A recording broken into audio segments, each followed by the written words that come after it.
Let's look together at something that I think you will find interesting, and we'll finish it up next week. We'll kind of look at the human mind, how your mind has been programmed.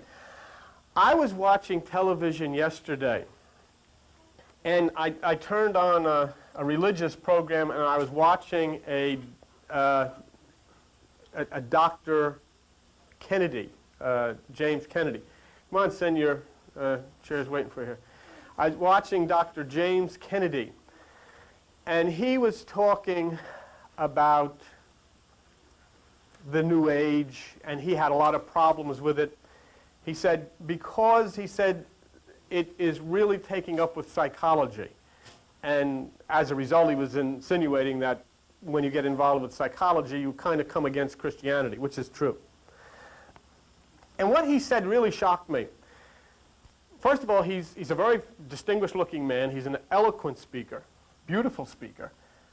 He has a magnificent church setting with everything that, it just had credibility all over it. I mean, it was a magnificently beautiful place.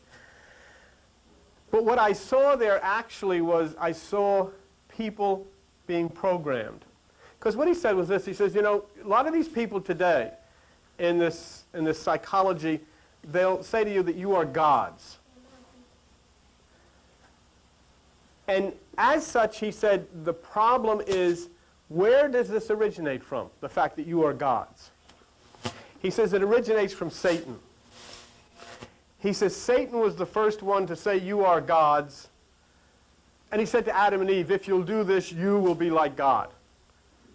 And so he says that this type of a thing which brings psychology together and gets people to think that they have this position as gods is from Satan. And so then I thought, well, gee, this guy is really a credible speaker. He's extremely distinguished, has all the credentials from all of the great universities. He's speaking in this magnificent place with all of the surroundings. And very few of those people were ever going to look really into a Bible to check anything. And so they all walked out of there with their minds programmed that this philosophy of believing that you are gods is satanic. He had done this, and he had to do this in order to protect the system. He has to do this in order to protect the traditional system of religion.